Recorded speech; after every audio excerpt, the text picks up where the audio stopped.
ॐ यं ब्रह्मा वरुणेन्द्ररुद्रमरुतस्तुन्वन्ति दिव्यैः स्तवैर्वेदैः साङ्गपदक्रमोपनिषदैर्गायन्ति यं सामगाः। ध्यानावस्थिततद्गतेन मनसा पश्यन्ति यं योगिनो यस्यान्तं न विदुः सुरासुरगणां देवाय तस्मै नमः। श्रीमत्चन्दनचर्चितोज्ज्वलवपुः शुक्लाम्बरां मल्लिका मालालङ्कृतकुण्डला प्रविलसन् मुक्तावलीशोभिता। सर्वज्ञाननिधानपुस्तकधरा रुद्राक्षमालाकरा वाग्देवी वनदाम्बुजे वसतु मे त्रैलोक्यमाता चिरम्। मूकं करोति वाचालं पङ्गुं लङ्घयते गिरिं यत्कृपातमहं वन्दे परमानन्दमाधवम्। नमो भगवते तस्मै व्यासायामिततेजसे यस्य प्रसादात् वक्ष्यामि नारायणकथामिमाम्।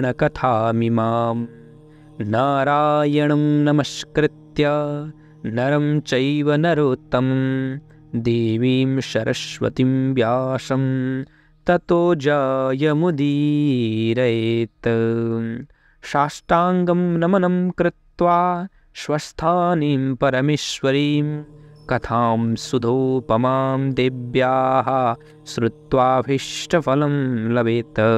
कथां सुधोपमां देव्याः श्रुत्वाभीष्टफलं लभेत्। श्री स्वस्थानी परमेश्वर्यै नमो नमः। अथ अष्टमो अध्याय। कुमारजी आगे गर्नुहुन्छ। हे अगस्त्य मुनि, विष्णु भगवान संग्रामबाट अन्तर्ध्यान भएपछि बाँकी बचेका देवता, यक्ष, गन्धर्व, किन्नर र दैत्य सबै हाहाकार गरेर 10 दिशातिर भागे। ती परस्परमा भन्दथे, अब दक्ष प्रजापतिको प्राण रहन्न, किनकि नारायण जस्ताको सुदर्शन चक्र मिथ्या भयो। जुन चक्रले विष्णु खडा हुँदा स्वयं शिव पनि टिक्न सक्दैनथे, त्यस्ता नारायण पनि भागे। अब हाम्रो शुद्ध पराक्रमले के होला? तस्मात् अब आफआफ्नो प्राण रक्षा गर्नु नै उचित हो भन्दै 10 दिशा भागे। नारायण सहित देवता, यक्ष, गन्धर्व, नाग आदि आफआफ्नो जीवन बचाई भागेको देखि वीरभद्रले नाग चाहिँ निश्वास फेरी वर्षाकालको मेघ गर्जे चाहिँ गर्जी तत्काल दक्षको टुप्पी समाती भुइँमा ढलाइ बोध गराए।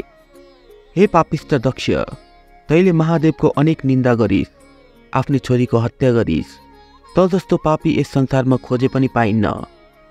त्यो बौला हो, उसलाई नराखे मलाई के होला भनी त्रिलोकका ईश्वरको निन्दा गरिथिस्। अब यस बखतमा तेरा रक्षक ज्वाइँहरू कता गए? तिनीहरूको सहायता मागी आफ्नो प्राण बचा। तेरो यज्ञ बिना शङ्कर नै पूरा गराउन्। अब तँलाई पनि यही यज्ञमा होम्न सके हामीलाई सन्तोष होला भनी अनेक तरहले बोध गराई दक्ष प्रजापतिको शिर काटेर अग्निकुण्डमा होमिदिए।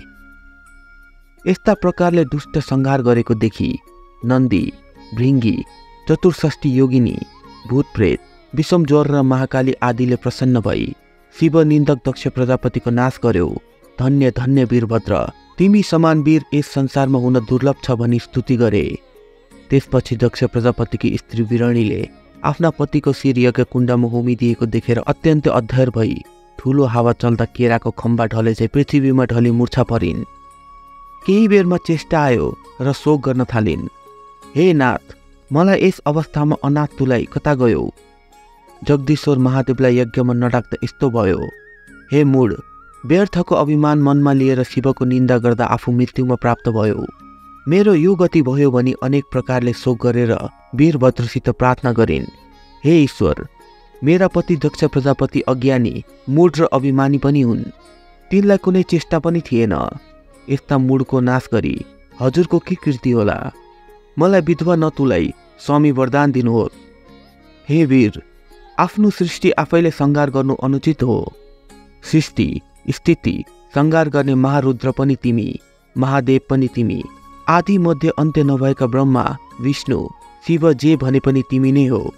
हे भक्त वत्सल, मेरो मुख हेरी मेरा स्वामीको सबै अपराध क्षमा गरेर जीवनदान दिई मलाई सौभाग्यवती बनाउनुहोस् भनेर स्तुति गरेको इन्द्र आदि देवताहरूले सुने। आकाशबाट पुष्प वृष्टि गरे।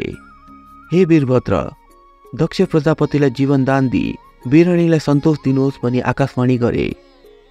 देवताहरूले यस्तो आग्रह गरेको र वीरणीको चिन्तित अनुहार देखेर मनमा करुणा उत्पन्न भयो र वीरणीतर्फ हेरी वीरभद्रले भने, हे वीरणी, तिम्रो स्तुतिले म प्रसन्न भए र तिमीलाई स्वामी वर दिन्छु।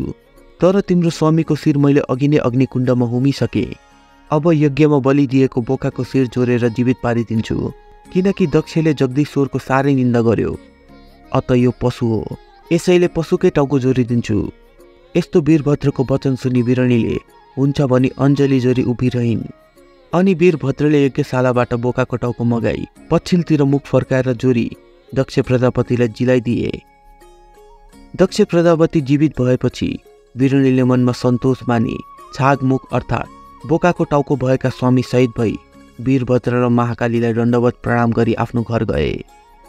यता वीरभद्र र महाकाली पनि देवता, यक्ष, गन्धर्व, किन्नर आदिको संहार गरी दक्षको यज्ञ विध्वंस पारी नन्दी, भृङ्गी, चतुष्षष्ठी योगिनी, भूतप्रेत, प्रथमगण समेत त्यहाँबाट अन्तर्ध्यान भई कैलाशमा पुगी शिवजीलाई दण्डवत प्रणाम गरेर, हे ईश्वर, हजुरको आज्ञा अनुसार दक्षको यज्ञ विध्वंस पारी देवता, यक्ष, गन्धर्व र उसका समस्त रक्षक मारी दक्षको शिर छुट्याई अग्निकुण्डमा उमिसकेपछि उसकी स्त्री वीरणीले आफ्ना स्वामी मरेको देखि साह्रै दिन भावले विलाप गर्न लागिन्।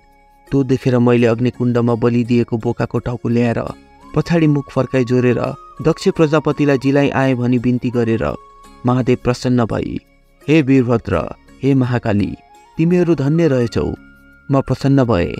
यति भनी ती दुवैलाई आफ्नो शरीरमा लीन गराए। त्यसपछि महादेवले प्राणप्रिया सतीलाई सम्झी दक्ष प्रजापतिले यज्ञ गरेको स्थानमा पुगेर हेर्दा अग्निकुण्डमा सुतिरहेकी सतीदेवीलाई देखी, हा सती, कैलाश शून्य तुल्याई मलाई एक्लै छोडेर कता गयो भन्दै साह्रै नै अधैर्य भई वृक्ष ढले झैँ भूमिमा लडी मूर्छा परे। केही बेरमा चेत आयो र हे प्यारी, अब मैले यस संसारमा बाँच्नु पनि व्यर्थ भयो। मलाई एक क्षण पनि एक्लै नछाडी मेरै मुख्याञ्जली बसेर मैले भनेका कथा पुराणहरू सुनिरहन्थ्यौ। मेरो वचन नमान्दा तिम्रो यो गति भयो। म यस स्थितिमा पुगे भन्दै मुर्कीले छाती ठोकी वर्षाकालमा आकाशबाट पानी झरे झैँ मोतीका दाना जस्ता आँसुका ढिका खसाली फेरि विलाप गर्न लाग्नुभयो।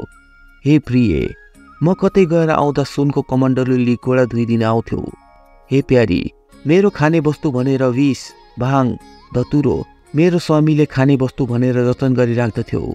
अब को राखिदेला? तिमी बिना मेरो चित्त कसरी स्थिर रहला? यसरी भन्दै कहिले काखमा लिने, कहिले अङ्कमाल गर्ने, कहिले मोही खाने, कहिले छातीमा हात राख्ने, कहिले सतीदेवीको हात समाई आफ्नो छातीमा राख्ने, यसरी अनेक प्रकारका शोक गरी सतीदेवीको मृत शरीर पिठ्यूमा बोकी बहुला जस्तै भएर पृथ्वी भ्रमण गरी हिँडे। महादेवले पीठमा बोकेको हुनाले गलित वा दुर्गन्ध केही भएनन्, केवल निदायकी जस्ती भएर रहिन्। इति श्री स्कन्द पुराणे केदारखण्डे माघ महत्मे कुमार अगस्त्य संवादे श्री स्वस्तानी परमेश्वर्य व्रत कथायां दक्ष यज्ञ विध्वंस वर्ण नाम अष्टमो अध्याय।